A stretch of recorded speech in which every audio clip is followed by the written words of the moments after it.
So next up on the 2020-2021 preview series is Montreal. It makes sense. So I did a video today on the pain I've gone through as a Canuck fan for almost 40 years. That took a while to get through. It felt more like a counseling session than anything else at that point, or just a venting session, whatever you want to call it. And now Montreal. The first Canucks game I ever saw live was back in the early 80s between Montreal and Vancouver. And of course, Montreal won that game. And yeah, so that's where there's a tie-in between the two. It's kind of nice, right? All right. So again, for people who don't necessarily like me or the Canucks, there's a good tie-in there too. The Montreal Canadiens this year, they knock out Pittsburgh in the play-in round, and then they tested the Flyers. And of course, they ran up the score and they offended Vigneault so much, and they felt so bad about offending him that they decided not to score anymore. And Philadelphia does beat them in 6, and of course, Philadelphia then went on and lost in the next round. Spoiler alert. So, what is Montreal going forward? And the thing is, Montreal, I think their best days are definitely ahead of them. But there's enough veteran guys here that you do wonder what they're going to do with some of those veteran guys. So your general manager is Marc Bergevin, proving that when everybody's calling for the head of a general manager, sometimes the best move is not to fire that general manager. Coach Claude Julien, who of course missed the end of that round after having a heart procedure done, but he's okay. He's supposed to be back, no problem, for next season. So for the Montreal Canadiens, their forward group is fascinating. Tatar, does he stay? See, because on any given day, Tatar can look like an absolute hero, or he can look like he's an extra out there. And so that's the thing with Tatar. He's a very good goal scorer, very good player. Do I think he's overrated? Yes. I have had that discussion for years. I think Tatar gets overrated. I understand why.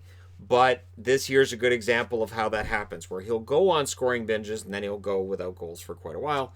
Or, you know, this kind of, maybe he's not that core guy they need. Danault, it's going to be interesting to see with Danault what happens, because next season he's UFA. So we'll get into their UFAs for next summer as well, or next fall as well, because it's an interesting list for Montreal. And over this offseason and the next offseason, Bergevin can completely remodel this roster if he wants to. Now, Gallagher's the guy. He's the one that he is the glue for the forward group, but that's changing. Jonathan Drouin on the second line with Nick Suzuki. Suzuki could be the first line center next year. I think you're better off to have Danault out there for the faceoffs and have Suzuki as the second line center at least next season. But it's hard not to get really excited about Suzuki for Montreal, because he looked like Patrice Bergeron throughout these playoffs. And Armia, one of the more underrated forwards in the National Hockey League. And then where things get really interesting is, outside of their top 6, but maybe pushing their way in at some point, Domi should be in this top 6. But Max Domi may find his way out of town, right? So Domi may very well be the most tradable piece they have right now. He's a restricted free agent this summer, and it may very well be that Montreal says, you know what, we're going to move on. And we want neither team to win the trade with Galchenyuk, so we're going to move on. Montreal still wins that trade, and they do. But yeah, so Domi, I think, is going to maybe end up being the guy who gets traded out. That being said, Kotkaniemi kind of proved that he may very well be ready for a top 6 role as well in the playoffs. And maybe Kotkaniemi pushes his way into a top 6 role. Now what happens is this. So Suzuki and Kotkaniemi are likely to be the top 2 centers, not this coming season, but the year after. So does that mean that Philippe Danault doesn't necessarily get a great offer from Montreal? Do they play hardball with him? What happens? And then there's Ryan Palin. Palin came in like a ball of fire his first game, and then this year was more of a challenge for him. So is Palin going to end up being a top 6 forward or not? And then on the horizon, not this year but next year, you've got Caulfield. And Caulfield looks like he's going to be an elite level goal scorer. Caulfield's a winger. You got Suzuki in the middle.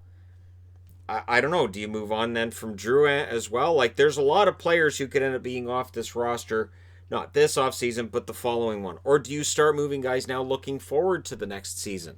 Like, if you're Bergevin, do you feel like the run into the playoffs and pushing Philadelphia means that you have more pressure to to get better in the offseason, or do you just say, you know what, we're fine? We have $14 million in cap space, and if we don't go crazy with the contracts this offseason, we're good. And there's no reason to go out and spend a ton of money. And I know there's going to be a lot of discussion over who Montreal might bring in, and maybe Bergevin does offer big money to a free agent, but I don't know that necessarily the pressure's there right now.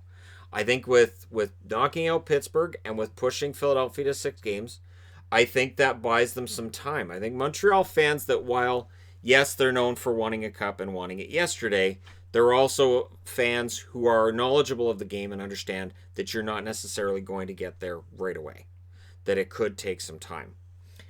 So the top 4 blue line, this is potentially a weakness. And I say potentially for simple reasons. So you've got Sherratt, Weber, Kulak, and Petrie are the top 4 on their list right now. But Romanov's coming in. Romanov could very well be top 2 right out of the gate. He could be a dark horse for next year's Calder. He could be the next guy who's going to be mentioned as, he's going to win a Norris. Everybody's going to, you win a Norris and you win a Norris. And Juleson, who's struggled with injuries. Does Juleson finally take that next step, or is he in sort of the same category as Juolevi? Is maybe it time to consider moving on if you're Montreal and looking at other prospects on that blue line? A lot of interesting aspects with the blue line. I would think if there's anywhere that Montreal's tempted to spend money, it'd be on the blue line and to bring in an Alex Pietrangelo. They have the cap space to do it. They don't have to worry about any big UFAs this offseason.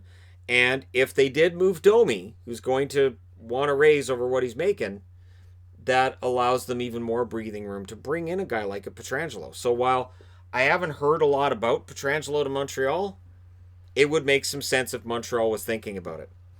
So their top 4 is not perfect. Romanov being added to it would definitely help. And then their goaltending, Price and Allen, that's their goaltending. Caden Primo, for Montreal fans who are concerned, he's only 21 years of age. So there's no worries about Caden Primo, ripening on the vine and ending up not being brought up. He's only 21. There's no need to worry. Goaltenders can come along later, 24, 25 years of age kind of thing. And so I think they're just buying Primo some time by bringing in Allen.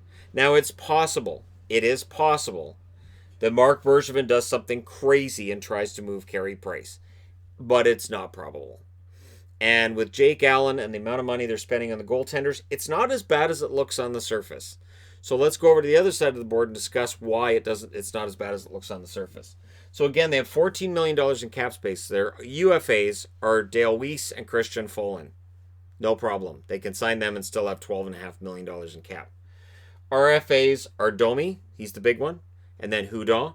Mete. I like Mete. He's not going to get a big raise. Ouellette. Same. I think Ouellette's a number 7 guy. Evans has looked good. Evans is potentially a guy who might push towards a top 6 role at some point. And Juleson is RFA as well. And with the injuries and with the fact he hasn't been able to really push for an NHL job at this stage, there's reason to believe that Juleson isn't going to get a big raise, if any raise at all. But next year's UFAs, that's where the chance arrives for Bergevin to really make massive changes. Tatar, UFA next summer. Or next fall. Gallagher, UFA. Danault, Armia, Petrie, and Jake Allen. So yes, they're spending $15 million on their goaltending for this upcoming season, but only for that 1 year. And then Allen's a UFA, and if they decide to keep him, I can't see Allen getting a contract for another $4.5 million as a UFA as he's getting right now. Unless he has a fantastic year this upcoming season, I can't see it. For flat cap reasons, I can't see it. But we'll. This has been a very unpredictable year in general, so maybe. But again, for Montreal, they could look at moving Tatar. They could look at maybe moving Petrie next year at the deadline, depending on how well this team plays. And you can get more draft picks and more future capital. Draft picks are doing well. They have one in the first round, which is the number 16 pick. Then they have number 47, 48, and 57. They have 3 second-round picks, and then they have the number 78 pick in the third round. Now, those 3 second-round picks, do you package them together for another pick? Probably not. The way that Montreal's doing this, I think you probably look to add depth. Maybe you grab a goaltender in the second round as well, because you can never have too many, and you probably draft a defenseman. So maybe a forward, defenseman, and a goaltender. Maybe 2 defensemen and a forward. I don't know. Surprise us on October 7th when you get to round 2. But it's going to be interesting to see what Montreal does, because this is a team that suddenly, after a couple of years of uncertainty, it looks like they could be emerging as a contender in Canada. Then maybe the next team to win a Stanley Cup in Canada could end up being Montreal, the team that won it last. But they have to make the right moves, and we have to see further development from Suzuki, and Romanov has to be the real deal immediately upon entering the NHL if they want to get in that conversation this year. But things are a lot more interesting in Montreal right now, I would say, than they were probably a year ago. And again, I think the step back they took in the standings this year, I honestly think this points to a better future. I do. They have very good prospects, and they have a ton of draft picks, and they also have a ton of cap space. Montreal's in pretty good shape, because even with all that cap space, they were already a pretty good team. So we'll see how many of these guys stick around. Does Domi stay? If Domi stays, do they trade somebody else? Does Drouin end up getting traded out? Does Armia fetch a pretty good return as a guy who's a UFA next year? And maybe Tatar ends up getting... There's a lot of guys who could get moved, maybe even in the offseason. Let me know your thoughts in the comment section below regarding that. Don't forget to hit like and subscribe if you're browsing your way through. You just happened upon this video. And I don't appreciate Montreal bringing in guys that I really like, because I'm supposed to dislike Montreal, and it gets harder and harder to dislike Montreal when they're bringing in players that I like, and Nick Suzuki is so entertaining to watch. So if they could knock that off, that'd be great. All right. Thank you guys so much for all your support. I will talk to you again soon.